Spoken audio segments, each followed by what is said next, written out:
Hey, these guys are a lot more alive than that first session. He really was. This total coincidence. He really was my realtor. I bought and sold in Baltimore County. Now he's here. Hey, man. Awesome. Well, thank you. Why real estate? All right. So, like I said, I was a teacher at Bel Air High School for 16 and a half years. Taught with Mr. Spears over there, who, believe it or not, was a world-class track and field coach back in the day. And so we worked together. Back in probably 2012, 2013, my dad and I decided that we were going to flip a house. Just like you see on HGTV, we talked about it for the longest time. And we were going to flip a house, and we flipped the house, and we did really well. And then we flipped another house, and we did okay. But what we realized is that every time we bought or sold a property, we were going to pay commissions to a real estate agent. And so we decided, instead of paying somebody else, why don't we do our own deals and we become licensed in real estate? So that's how I got started. What eventually happened was I got licensed in 2015. By 2018, I was doing both jobs and couldn't do both of them well. And so I took a leap of faith and I left teaching again after 16 and a half years. So that's a small start to who I am. Dan, give them a little bit of an idea about who you are. I graduated from Bel Air. I was a student of Tim's. And I joined his team in 2021, so it's been a little over 4 years. So yeah, that's a little bit about me, but Tim was a teacher of mine at Bel Air, so that's how we know each other. Yeah, and to further go, what Dan is saying too is I really want to bring him here today because, you know, you're 25? 26. 26. I always ask him. Not only does he coach at Patterson Mill, these guys here, but also just a few years ago, he was kind of, he was in high school, and he was trying to figure out what he wanted to do. And so a lot of times, students who I used to teach come to me because they now see me as a real estate agent, and they're like, hey, I'm interested in getting into real estate, and I'm always open for a conversation about that. But there's only been one person that's actually ever followed through with that, and that was Dan. Dan, we'll talk about the real estate exam on a later slide, but he did it in 6 weeks, which is kind of unheard of because it's just a very challenging class. And at first he got in as a solo agent and really wasn't doing anything because he didn't have a lot of guidance. And so I said, look, man, I'm really busy. You're a great student. Come join my team. And he's been helping people buy and sell houses now for five years? 5 years? Almost. Yeah, almost 5 years. What does a real estate agent actually do? Let's throw it to Dan on this one. All right. So you'll have many jobs. The first one is lead generation. If without clients, you won't have any business. So in order to get those clients, you have to generate leads. And to do that, you have to market yourself and brand yourself. Once you have the clients, once you've generated the leads, you've marketed yourself, you'll start negotiating on behalf of your clients. You want your sellers to get top dollar for their house. You want buyers to get the best price they can when they're moving out. So you'll be negotiating on their behalf. Showings is taking your buyers out to the house. You actually have to let them in the house. So you can't just say, hey, check out this house. You have to let them into the house. Check out the property yourself and see if there's anything wrong with it that might need fixed. And then, of course, you'll be doing contracts and paperwork, writing offers, preparing a seller net sheet when someone's going to sell their house. There's a lot of contracts and paperwork that you'll be preparing. So, and you have many roles. You'll help buyers, you'll help sellers, you'll solve problems, and then we put therapists in here because a lot of times people are going through something, either a divorce, breakup, death in the family, maybe they're selling their childhood home for their parents or something. But that can cause problems and it can be a tough situation for people, so you really have to be there for them and almost kind of like their therapist. So that's why we put that up there. And then beyond the transaction, you're building relationships and long-term business. The name of the game is referrals and repeat customers in our business. So you have to do a good job, build a relationship with them and hope that they refer you to their friends and their family. So, in developing relationships, you got to really be in this business to look out for people. How many people have seen Selling Sunsets or other real estate shows on like Netflix or anything like that? Flip or Flop, investment shows, stuff like that. Yeah, okay, cool. It's not what it appears like on TV, right? They have a show for 30, 45 minutes or an hour, and there's a lot more that goes into that. There's a lot more time that goes into actually building the business. when you take your real estate exam, it's a lot of memorization, and it talks about the laws and the rules and all that stuff. But when it gets down to it, when you get into the real estate business, you're your own business owner. Like, either you're going to succeed or you're going to fail based on what you do. So, and we'll talk about it a little bit later, but it's also one of the best businesses. Is there anybody in here that wants to start a business at some time, whether it's real estate or anything else? We've got some entrepreneurs in here. Okay, that's cool. Not for everybody, maybe, right? When you start your business, you know, a lot of times in life, we point the finger when something doesn't go our way. We point the finger at somebody else. You get in trouble, principal doesn't like me, it's their fault.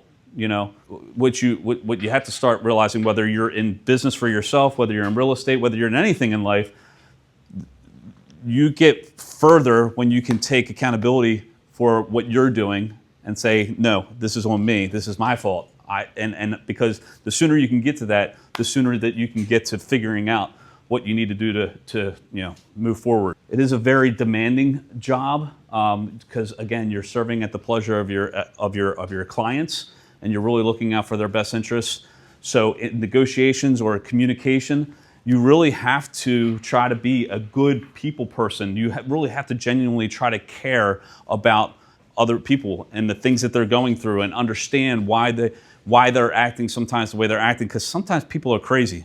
You know, people are crazy. They do crazy things. And you think, why are they doing that? But usually, 99 times out of 100, there's an underlying reason to why they're acting the way they act, right? So, you know, you have to be empathetic when you work with people, and then ultimately too is like, if you do a really good job for somebody, they're going to then refer you more business. You know, we buy and sell real estate. You want to build a name in the community. You want to build your reputation up, and you want to brand yourself so that when people think of you, they think of someone that's reliable and reputable, not just some real estate agent.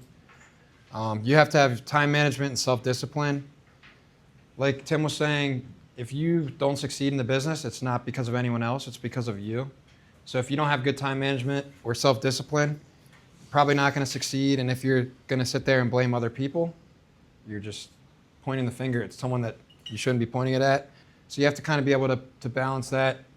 And you want to act on your client's best interests and their behalf, but you also don't want to do something that you know is going to hurt them. Like, if they really want this house, but the roof is caving in, maybe we should think about other things first. So you want to be able to guide them that way without crushing their hopes and dreams. But, you want what's best for your clients, even though sometimes they may be emotional. So a couple things with the marketing and the branding.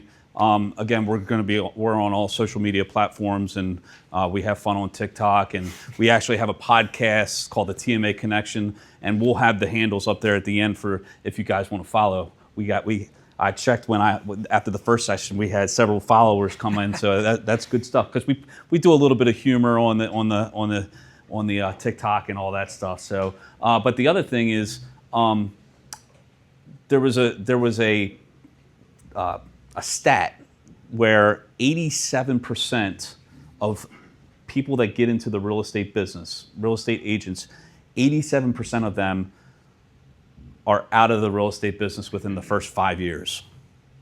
And I think when it comes to time management and discipline, my prediction would be those are the factors that people get out of the business. They can't survive. It's a tough business, You're constantly on the go. You have to have good time management because you have to balance family, and you have to balance your real estate career and everybody else in your life. And then you also have to have the self-discipline because you are your own boss. Like, when the alarm goes off at 6:30 in the morning, I've got to get up and I've got to start working. There's nobody going to come and say, hey, you're in trouble, get out of bed, or anything like that. Like, this is on me. If I don't wake up and if I don't rise to the occasion and put in the work, I'm going to lose. So you have to have that self-discipline. And I find that a lot of times, people that were either teachers or people that were people that were athletes, they have that kind of discipline. They have that kind of structure. Like they're always trying to achieve a goal kind of thing. They always have a goal in mind. So if you have that kind of mindset, whether you're an athlete or not, or whether you become a teacher or not, or whatever, if you have the good self-discipline that you can do things that you don't want to do, but you do them anyway, because you know that it's going to drive you a little bit closer to the goal, those are the kind of people that are successful in real estate. Which one? All right, we'll start with the pros. All right, you're the pro. So you do have flexibility and freedom. You don't have a boss. There's no one telling you, hey, you need to be in the office at 8 a.m. today, and if not, you're going to get fired. You do have that freedom, so you can kind of, I guess, make your own schedule. But at the same time, you don't want to, just be slacking off. If you don't do the work, you're not going to get clients. You're not going to have business. So you are flexible and you do have freedom, but you need to make sure that you're staying on top of things. And then the freedom also comes because you can help investors, you could help people buy, you could help just people sell, you could work with people that are buying luxury homes, you could do rentals. There's a lot of freedom in the business to find your niche and attack that. The potential income is that's a pro because you don't really have a salary. You don't have a set amount that you get every 2 weeks. Your income is limitless. As many houses as you sell, as many commission checks as you get, that will be your income, but it could also be zero if you're not putting in the work. So there is a lot of potential income, but that does have a drawback. Variety and social interaction. You're always meeting new people. If you don't like to meet new people or talk to people, this is probably not a good career for you.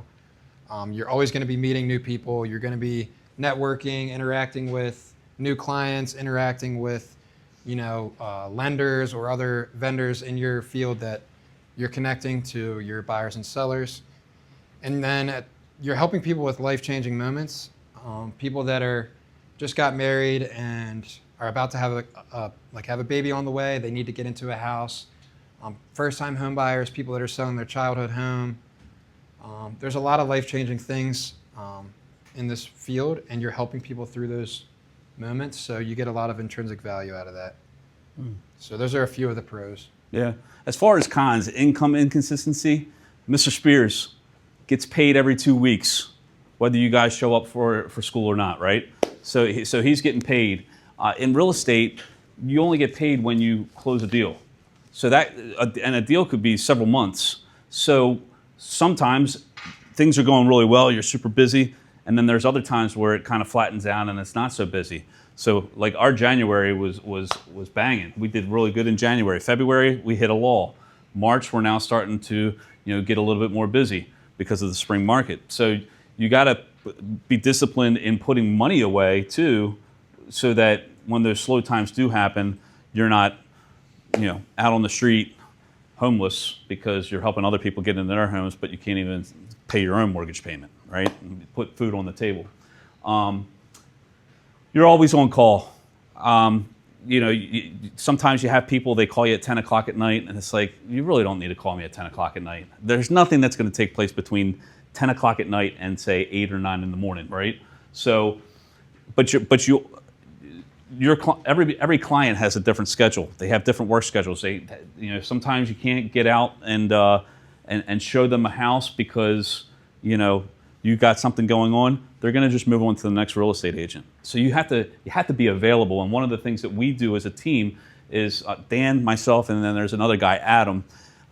He went to Stephen Wright, so we don't even talk about him too much. But with the three of us. So this weekend, my daughter's at Bel Air. She's a 9th grader. How many 9th graders do we have in here? Any 9th graders? Okay, cool. Go freshmen, 2028. How about class of 2027, sophomores? Sophomores are rocking this. Sophomores are all about real estate, man. How about juniors? How about seniors? They're out. They're checked out. They're skipping school right now. Yeah.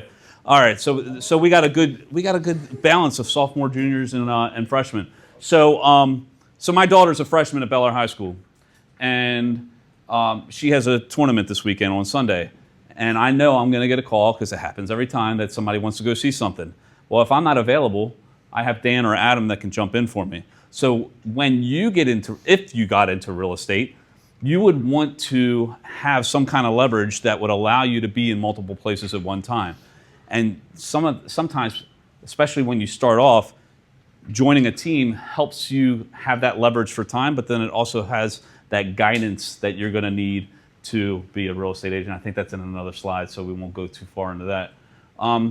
Again, it's a competitive market. In 2020 and 2021, you could put a signpost out on your lawn on Friday and have 18 offers on the house by Sunday afternoon. Now, with interest rates have gone up, it's slowed down a lot. Consider, when you compare it to 2020 and 2021. So being in a competitive market now, it's a little bit more challenging to sell houses because they're sitting on the market a little bit longer. Is you have to be able to compete with other houses that are on the market and attract buyers to come to your property that you're trying to sell. Dealing with difficult clients, again, when people act out, there's a reason why they're acting out. There's an underlying something going on there. And so when you're dealing with difficult clients, you got to realize that there's a reason in this. And the sooner that you can figure out that reason, the quicker that you'll be able to help them get from one thing to another. And then the emotional effect. In this job, you really have to keep hold of your mental health, because with the income, with the ups and the downs and the slow times and the fast times, there's a lot of anxiety. There's a lot of stress. You're relying. So you're weighing this thing where, okay, I don't get paid until this goes to settlement, but my buyers here really should not buy this house. So you're telling that if you're a good agent, you're looking out for your client, even though you're not going to get paid, or that paycheck will will move further away. But I tell you, the more that you can focus on really looking out for people and not your best interests, the further you're going to go in the business. So we have this slide is how you would build a successful real estate business. So we talked about lead generation strategies. Your sphere of influence is what you're really going to want to nail down on. That would be your family members, relatives, family, people that know you, that would trust you to help them through the process. So once you get your license, you really want to market to them and promote your business to them. Referrals, we talked about that. That's when you have someone that you do business with and you do a good job for them. They're going to refer you to their sphere of influence. So you're basically multiplying your reach by doing a good job with one person. Social media, we leverage social media to stay at top of mind of all of our clients. We have all these platforms that we're on, and that helps us when people go to buy or sell. They think of us first because they had just seen us on social media, or they just watched the podcast, or they just saw us at a client appreciation event. So we use social media to stay at top of mind of all of our clients. And then open houses. When someone lists their house or goes to sell their house, you can hold an open house if you have your license. And that basically gets people in the door that you can market to who don't have an agent. So if they come in to look at the house and they don't already have an agent, you can say, hey, I could represent you. This is what I know about the house. Would you like to offer on this house, or any other houses or any other properties you want to check out? I can definitely take you there. And if they don't have an agent, that's a way that you can generate leads. Follow-up is staying top of mind with clients. So we use social media to do that, but you can also create an email, like an email list, or we have a CRM that we use with a built-in follow-up database that we use to really make sure that when someone calls us or has a conversation with us about real estate, we always want to follow up with them, because otherwise they're going to talk to someone else and maybe that person is doing a better job of following up. And then leveraging a team. I wouldn't be where I was without Tim, and I think he would say the same for me and Adam. When I got my license, I really didn't know what I was doing, and I needed to join a team. I had Tim as a teacher in high school, and I knew who he was, so I trusted him, and he's been a help for my entire career. And like I said, I wouldn't be where I am without him. So you really want to leverage a team. It gives you more free time. It gives you the opportunity to be in two places at once. And it's also someone that you can bounce questions off of anytime you need to. So for a new agent, I would definitely suggest either joining a team or joining a brokerage that really has a lot of educational options. So, Yeah. So that's how you would build a successful real estate business. mindset and personal growth. So whether you decide to go into a real estate business, whether you decide to start your own business, whether you go into anything that you're going to do in life, it's all got to start with a positive mindset. And you know, there's nothing that you can succeed with in life unless you have education and you have a good, strong mindset. And there are going to be bad days. There's always going to be bad days. But how you persevere through those bad days and just take the next step forward is you know, what you need to do. You know, I remember being 17 years old and not having a clue of what I was going to do. If you ask my teachers what I would be, it would probably be in a lot of trouble or in jail, right? When my teachers found out that I had become a teacher, they were shocked. And so I only say that because sometimes, does anybody ever get bummed out because they just don't know where they're going to be going after high school? Anybody? I mean, be honest. I mean, is there anybody in here that has it all figured out? Like, I know this is what I want to do. This is my thing. That's awesome. Okay, perfect. That's awesome. That's great. I didn't know where I wanted to go. And the great thing about this is, for us that don't know where we're going to go, is you can look at that one of two ways. You can look at that as a negative and get all down about it, or you can think of it as a positive and become the learner and learn about yourself throughout your 20s and have experiences and meet people, because what you think might happen, something else can completely change your path. And that's all based on just a day-to-day basis. So work on maximizing today and making the best day today.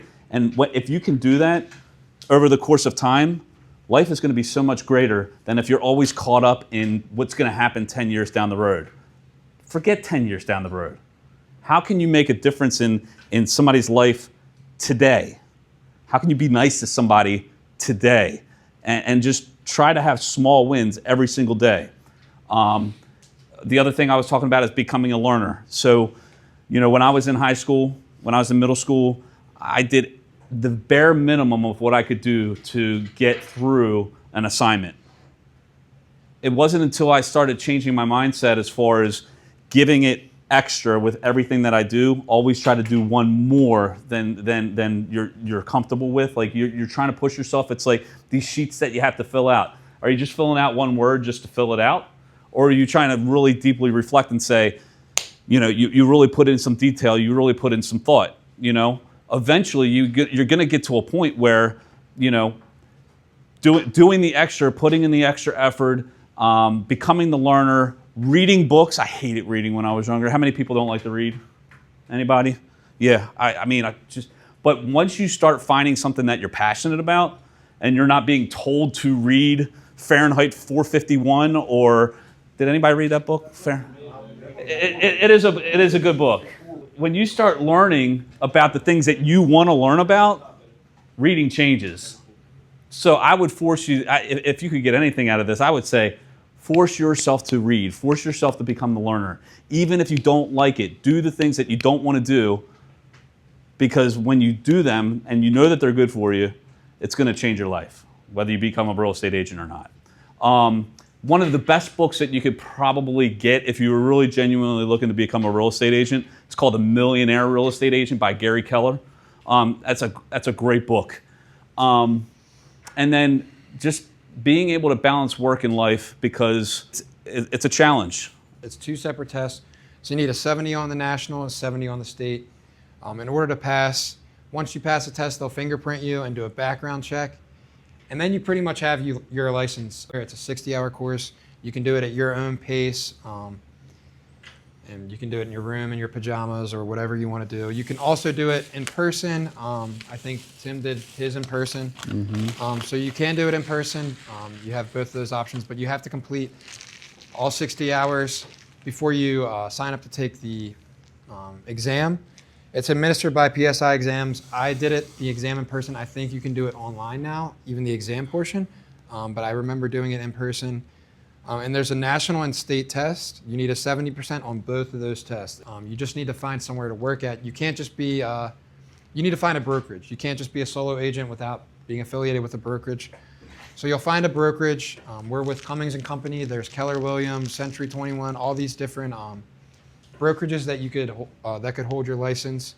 So you need to find one of them, and then once you find one, they'll charge you a couple fees and a couple things to activate your license, and then that's your application and fees, and then you're pretty much a licensed agent. So Yeah. If you're ever thinking about starting a business, it costs money to start a business. But within real estate, there's really not a whole lot of, maybe $2,000 to $2,500 would be your startup cost for getting your real estate license and joining a brokerage and all the other fees that Dan was talking about. You know, we have a 60-hour class, and then you're a licensed real estate agent. You're helping people buy and sell. Like, that's, I mean, kind of sad, but I'm not going to necessarily complain about it either, you know, but there are other professions, you know, you don't need the college degree, right? You don't need to go to college. Even though I have all the degrees, you know, there'll come a time where he can outperform me because it's all about how much effort you put into it. It's not necessarily that you got a college diploma. So, anybody else have any questions before we wrap it up? No? I'm going to Sonic. Okay. Thank you for being active participants here today. Oh, last slide. Do me a favor. I'm at 2496 subscribers on YouTube. I'm 4 away from 2,500. I got you. All right. Now you guys are probably liking more of the TikTok and the YouTube. We are also on Instagram and Facebook at the Markland Advantage. But if you can follow us here, you'll see we do a lot of funny, goofy stuff with the real estate business on this one. And then this might just show up. This whole thing might show up on YouTube. So maybe you'll see yourself on YouTube. So if you want to follow, great. If not, that's okay too. But thank you guys so much for being good participants today. Give yourselves a round of applause. Give me a round of applause. Did you like this episode of the TMA Connection? Well, you might want to check this one out right here. Go ahead, click it. Go ahead.